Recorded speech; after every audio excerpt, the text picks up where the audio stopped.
vont se traiter d'abord eux-mêmes comme eux-mêmes temple de Dieu. Il faut qu'ils se sanctifient.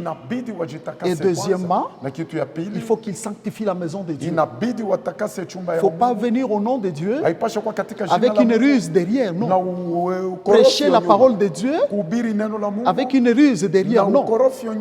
Opérer peut-être, j'ai dit, j'opère les guérisons, les miracles, la délivrance, avec un commerce derrière, non. Voyez, ça, Dieu jugera les hommes. Aujourd'hui, hein, les hommes, surtout les hommes aveugles, ils croient tout. Le manque de la connaissance de la parole. Et peut-être, je vais dire, le manque de la révélation divine. Vous croyez, vous suivez n'importe quoi, n'importe qui. Avant de me suivre, commencez d'abord par voir si ce Dieu-là est avec moi et comment Dieu sera avec moi.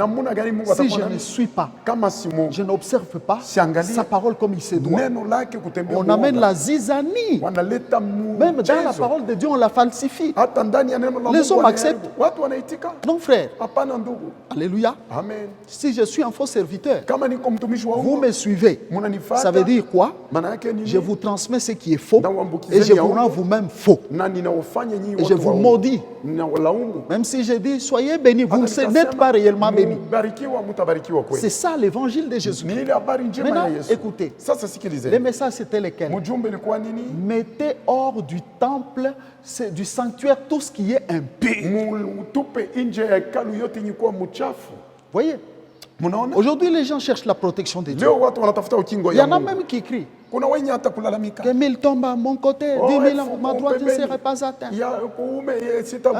Sans l'Éternel qui nous protégea, l'ange de l'Éternel campe autour de ceux qui le craignent. Frère, écoutez, la parole de Dieu est puissante que lorsque elle sort d'une source pure. Alléluia. Elle ne peut faire des effets que lorsque elle est proclamée par une bouche aussi pure. Mais prenez garde, hein? Satan est rusé. Dans sa ruse, il va vous faire voir que c'est Dieu, pourtant ce n'est pas Dieu. Surtout, je vous ai dit, prenez garde. Guérison, miracle. Vérifiez l'authenticité. Et voyez aussi les mobiles. Voyez-vous? Parce que la Bible nous dit que Satan en fera autant. Il en fera tant. Et d'ailleurs, c'est le temps, l'heure de l'apostasie. La Bible dit qu'il y aura des miracles et des guérisons, des signes mensongers. Voyez-vous? Quand je lisais la Bible, Jésus a guéri l'aveugle-né. Vous savez, cet aveugle a répondu aux pharisiens qui ne voulaient pas accepter le ministère du Seigneur. Une guérison authentique. Vous savez comment il leur a répondu? Il dit, mais regardez d'abord vous-même. Et avez-vous déjà entendu qu'un homme a ouvert les yeux d'un aveugle? Voyez frère, il y a des miracles que les gens font. Les ventres, j'étais, ceci, ouvrir les yeux d'un aveugle. Vous entendez ça? Allez ressusciter un mort au cimetière. Vous avez entendu ça? Sinon qu'aller communier avec les esprits de mort pour chercher à tromper les gens. Donc frère, gloire au Seigneur Jésus-Christ. Mettez tout ce qui est impur hors du temple, hors du sanctuaire. Toi qui m'écoutes aujourd'hui, je suis en train de dire ceci. Quand vous voyez des événements comme ça, il y a un autre événement qui se prépare. Voyez, avant la délivrance d'Israël, je l'avais dit, il y avait la mort. On a tué les enfants. Quand Christ est venu sur terre, il y avait la mort. On a tué des milliers d'enfants. Même maintenant, quand nous voyons la mort, pour moi, frère, je vois le retour du Seigneur, qui n'est pas loin. Qui n'est pas loin. Même si ce n'est pas tout de suite. Mais le message veut dire ceci. Quand vous voyez un événement, cherchez qu'il faut-il faire. Mais moi, ce que je vous dis ici, c'est le temps de mettre hors du sanctuaire tout ce qui est impur. Et les sanctuaires là, c'est quel sanctuaire? Voyez, l'homme ici, tel que nous sommes, savez-vous que la Bible dit que nous sommes le temple de Dieu où habite le Saint-Esprit. Nous sommes tout un sanctuaire, car c'est nous qui contenons le Saint-Esprit qui n'est autre qu'un Dieu vivant. Le Saint-Esprit, Jésus l'a appelé qu'il est Dieu. Hein? Il est Dieu.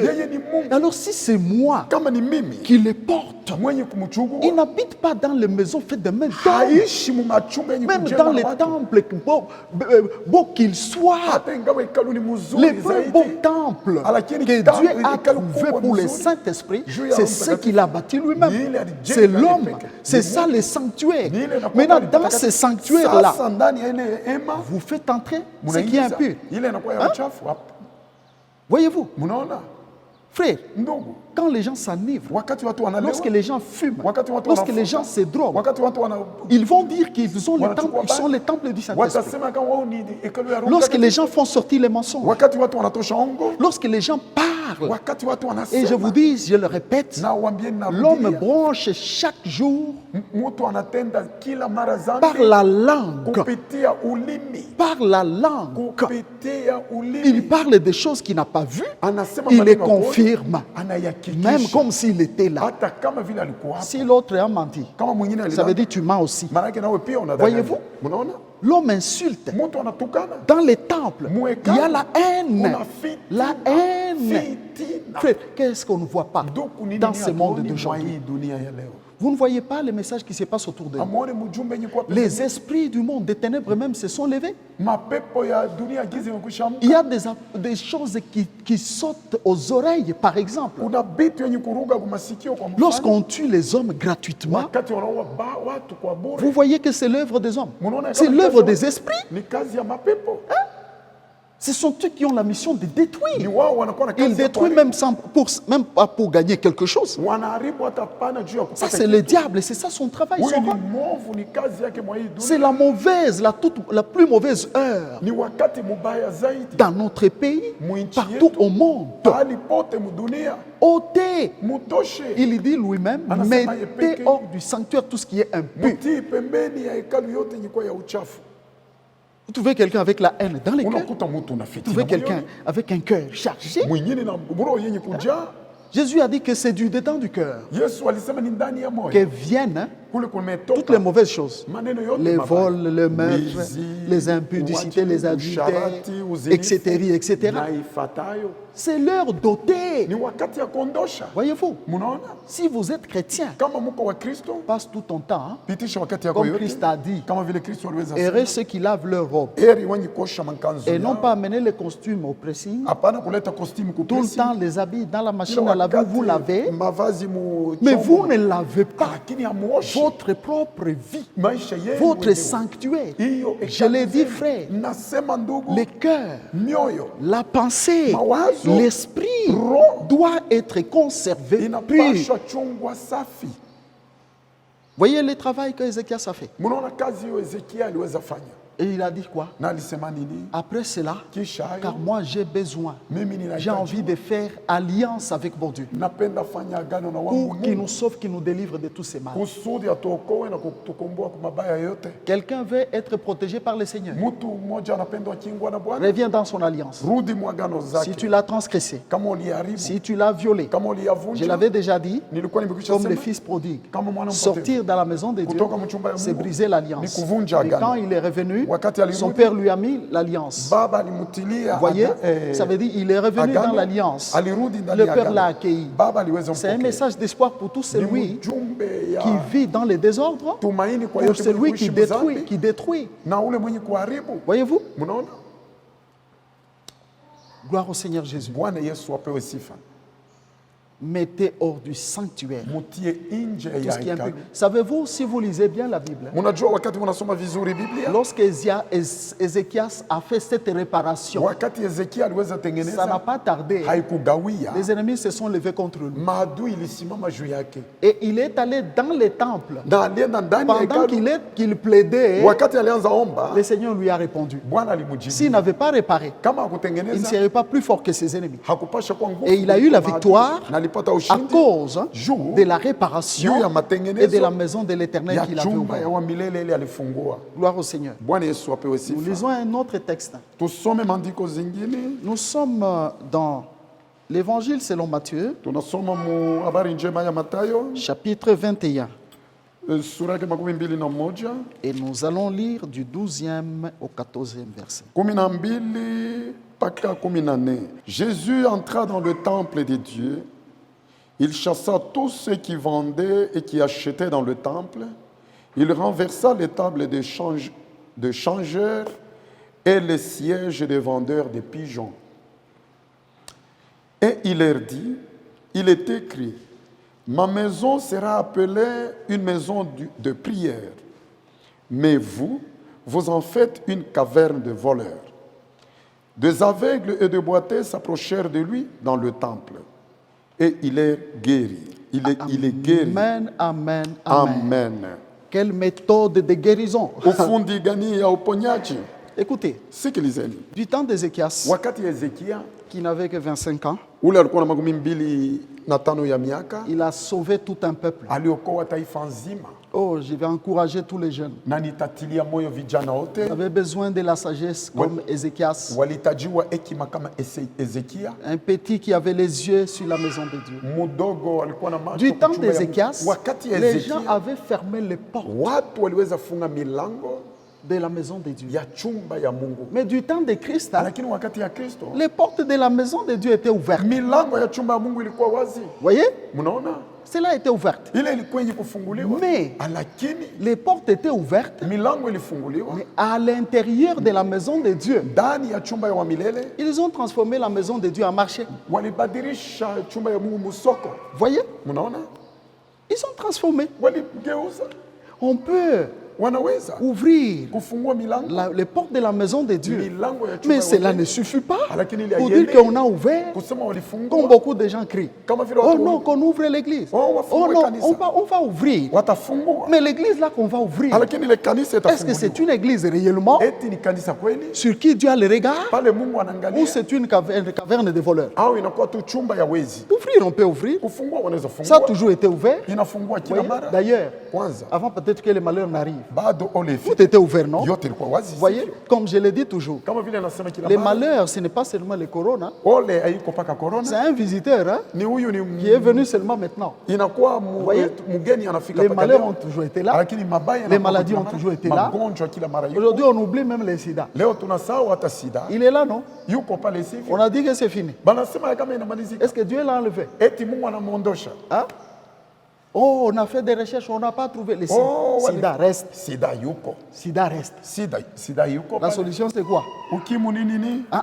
Hapana. Si toi, tu suis, Kama wewe comme on wafanya- dit, les règles vile wanasema d'hygiène, hiyo kanuni laver les ya mains, kuosha mikono, mais désinfecter, kutosha hiyo pousser dans ugonjwa, les coudes, kupumua nani, etc., etc., hii masquer. inaifuatayo kutia maski. Vous voyez, Mnaona c'est les règles. ile inakuwa kanuni, Mais les règles, lakini kanuni par exemple, kwa mfano des sida, ya sida, ne fais pas l'impudicité, usifanye ne usharati, fais pas l'adultère. usifanye uzinifu. Vous voyez, la contamination est au moins à 80%, Na bon, ile- pas même à 80, je crois à 90%, ile iko par, hata les- makumi par tisa. cette voie, Amina, kwa hiyo njia n'est-ce pas vrai? isipokuwa kweli, Tout comme les couronnes, kama vile corona il peut rester. anaweza baki. J'entends même les blancs qui se révoltent, ils disent nous allons vivre avec. Nasikia wazungu wanatomboa kusema Mais ils tutaishi sont naye. habitués à vivre avec les sida. Na watu walizoea Ils kuishi vont na vivre hiyo avec. uchi- na kuishi naye. Vous voyez? Mnaona? Mais vivre avec une saleté, ce n'est pas propre. Kuishi na uchafu iko vizuri. Vivre avec une stress comme ça, quelque chose qui stresse, ce n'est pas correct. Kuishi na kitu iko naleta oga hivi haiko mzuri. Vous voyez, frère? Mnaona ndugu? Hein? Alléluia. Amen. Voyez. Donc, Kumbe vous voyez, mnaona ici, frère, hapa ndugu, les portes milango était ouverte du temps du Seigneur. Mais quelque chose était là. Mais dans les temples même, dans la maison de Dieu, les gens avaient tout transformé. Et c'est ce que j'ai fait comme lecture aujourd'hui. L'Église qu'ont laissé les apôtres du Seigneur Jésus-Christ. Oh, si mon Dieu pouvait les ramener un tout petit peu sur cette terre aujourd'hui, et il leur dit, allez voir les fruits de votre travail, les fruits qui vous a coûté la vie, les fruits qui vous a coûté la souffrance et les sacrifices. Savez-vous que l'Église a été posée par le sang, par la douleur et par la souffrance, frère, et qu'ils viennent sur cette terre, ils regardent dans l'Église, frère, ils vont trouver ce qu'ils ont enseigné. Paul dit, j'ai posé un bon fondement comme un sage architecte. Et un autre bâti dessus. Les fondements qu'ils ont posés là, ils ont dit ces fondements, c'est Jésus-Christ. Mais heureusement, ils ont prophétisé qu'il y a un autre bâti dessus. Il y a celui qui va bâtir avec de l'or, une pierre précieuse, richesse, voyez un peu, qui ne peut même pas se consumer par le feu. Le feu ne va que l'épurer. De l'argent, encore moins, mais aller au bois, à la paille et au champ, à la chambre. Frère, cette parole aussi veut dire quoi? Paul disait déjà que le fondement est très bien posé. Ce fondement, il dit, c'est Jésus-Christ. Comment l'homme vient-il bâtir sur Jésus-Christ? Tu viens bâtir avec de l'or, de l'argent, ou tu vas bâtir avec n'importe quel matériau? Il savait qu'il y aura beaucoup de quoi? De la zizanie. Il y aura des gens, quelqu'un qui vient bâtir par exemple avec de la chambre. Est-ce qu'entre nous on peut l'appeler qu'il est sérieux? On peut dire qu'il est sérieux. Une maison bâtie en paille par exemple, on te dit d'aller dormir là-dedans. Hein? Tu es habitué à porter la cravate, très bien, on va dormir dans cette maison. C'est ça que, la vie que les gens font. Physiquement, ils croient être sages, ils croient être forts, ils croient être honorés, mais spirituellement, ils sont dans des pailles, dans des maisons en chambre. Ça veut dire quoi? Leurs œuvres est loin du Seigneur. Voyez-vous, c'était une vraie prophétie. Et c'est ça notre temps aujourd'hui. Comment est-ce que l'on bâtit? Mais Jésus-Christ, il vient, il dit, le temple est là. Je vais entrer. Il trouve que c'était tout un marché. Les vendeurs de pigeons, les échangeurs là-dedans. Donc un marché, frère, là où on va, on dit bien les vendeurs. Là où l'on vend, frère. Même chez les blancs. Mais il n'y a que des cris. Bien mzuri, etc. C'est qui est bon. Ça veut dire quoi? Il n'y avait plus la vraie prière. Il n'y avait plus la vraie prédication. Parce que prêcher, c'est donner la vie. La parole de Dieu, elle est vie. Voyez-vous? Il n'y avait que des théâtres. Hein? Comme, je ne sais pas si ça diminue ou ça y est encore. Quand vous voyez les gens là dans les temples, il faut démontrer seulement la puissance de Dieu. Elle a toujours été là. Elle agit, frère, hein, même sans démonstration. Qui sait comment il s'est converti? C'est cette puissance qui t'a touché, hein, sans qu'il y ait ni musique ni quoi que ce soit. N'est-ce pas vrai? Un vrai croyant sait que je ne sais même pas comment je me suis détourné de la mauvaise vie. Je ne sais même pas comment j'ai arrêté. J'ai du dégoût maintenant du péché. C'est ça la vraie puissance. Hein? La vraie guérison. Hein? Nous nous réveillons toujours, hein, avec une température 36. J'étais quelque part. On me met les quoi là, les trucs là. Les corona. Pas 35,8 J'ai dit, mais ce n'est même pas à 36, il dit 35,8. J'ai dit, voyez comment Dieu t'a confondu. Alléluia. Frère, je vous dis en vérité, sans vous cacher, ça, ce que nous vivons ici, c'est les derniers moments. C'est les derniers moments. Les moments dangereux. Mais le Seigneur a averti. Il entre. Il te dit, c'est quoi ça? C'est ça la maison de Dieu. Oh, vous les archers de l'alliance, partout où vous vous trouvez, écoutez, veillez. Veillez. Notre alliance avec Dieu, qu'elle ne soit jamais détruite. On n'amène pas les bazars, les bévues dans la maison de Dieu. Veillez sur la parole qui est proclamée.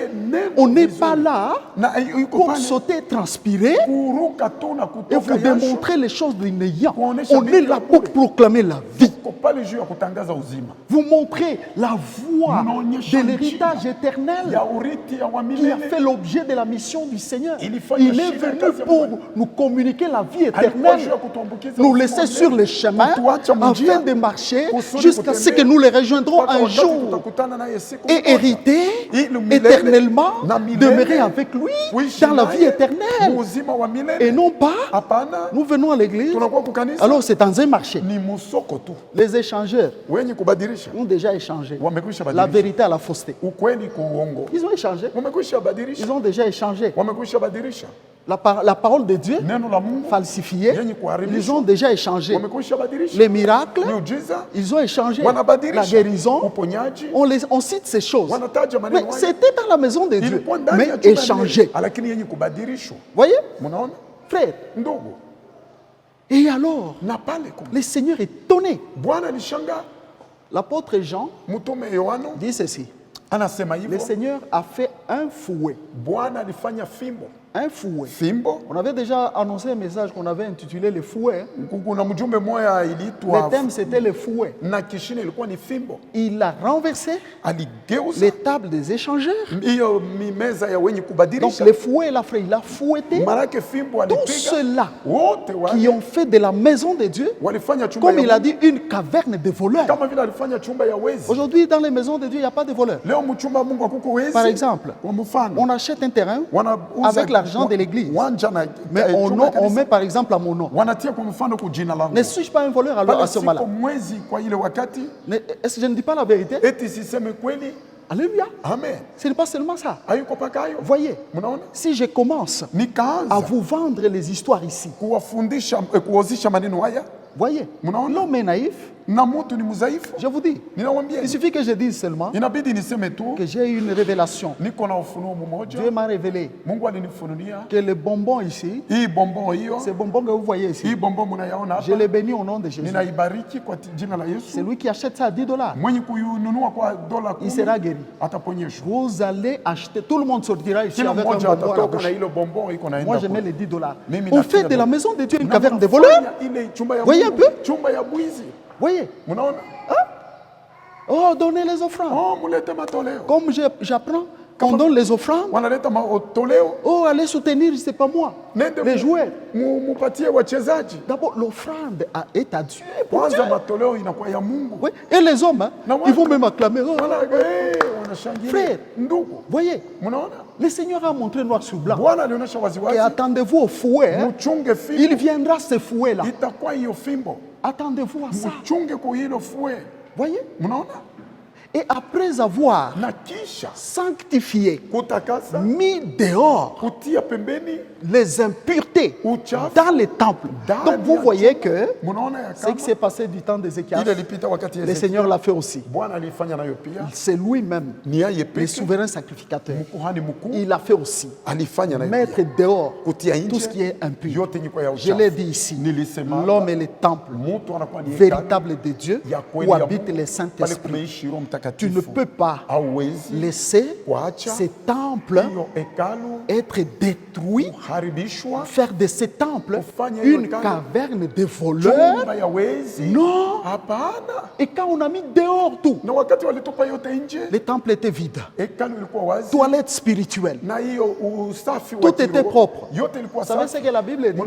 C'est alors que les aveugles sont venus, les boiteux sont venus, les malades sont venus, et le Seigneur les a guéris.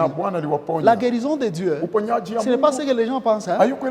Il vient, il dit on m'a touché, je suis guéri. Frère, j'avais dit même l'aveugle Bartimée, il devait commencer par laisser son manteau. Et je vous ai dit que ce manteau, signe du mal, signe de ce qui peut bloquer la guérison, la délivrance. Voyez-vous, frère, il les a guéris après avoir purifié les temples. C'est pourquoi même c'est lui qui croit faire quelque chose au nom du Seigneur. Tu ne peux pas commencer n'importe comment. Tu dois commencer d'abord par la purification. Purifier les temples, purifier tout. D'ailleurs, à l'église, tout ce qui est à l'église doit être purifié. Je vous avais dit, frère, que même les ustensiles de la maison de Dieu sont purs. On ne peut même pas les utiliser comme on veut. Nous ici, j'avais dit, ne viens pas demander les chaises de l'église parce que tu as une fête, un ivrogne et là on boit là-dessus sur les chaises de l'église. Je ferme cette parenthèse. Le monde a besoin de la guérison. Derrière cette guérison, je vais dire devant cette guérison, mettez hors du temple, hors de ta vie, tout ce qui est impur. Nous lisons un dernier texte. Nous sommes dans 2 Corinthiens, chapitre 6. 17 à 18, nous continuons avec le verset 7, chapitre 7, verset 1. C'est pourquoi, sortez du milieu d'eux et séparez-vous, dit le Seigneur. Ne touchez pas à ce qui est impur et je vous accueillerai. Je serai pour vous un père et vous serez pour moi des fils et des filles, dit le Seigneur Tout-Puissant. Ayant donc de telles promesses, bien-aimés, purifions-nous de toute souillure de la chair et de l'esprit en achevant notre sanctification dans la crainte de Dieu. Amen. Alléluia. Amen. Ayant donc de telles promesses. C'est la promesse de l'argent. C'est la promesse des voitures et des maisons. L'homme peut lui dire que non, tu vas acheter une voiture à mer. C'est quoi ça? Qu'est-ce qu'on apprend? Dieu va te donner une maison. C'est quoi ça? Hein? Écoutez, les promesses, c'est quelle promesse? Il dit lui-même, sortez du milieu de mon peuple. Sortez du monde, de tout ce que vous voyez dans le monde. Deuxièmement,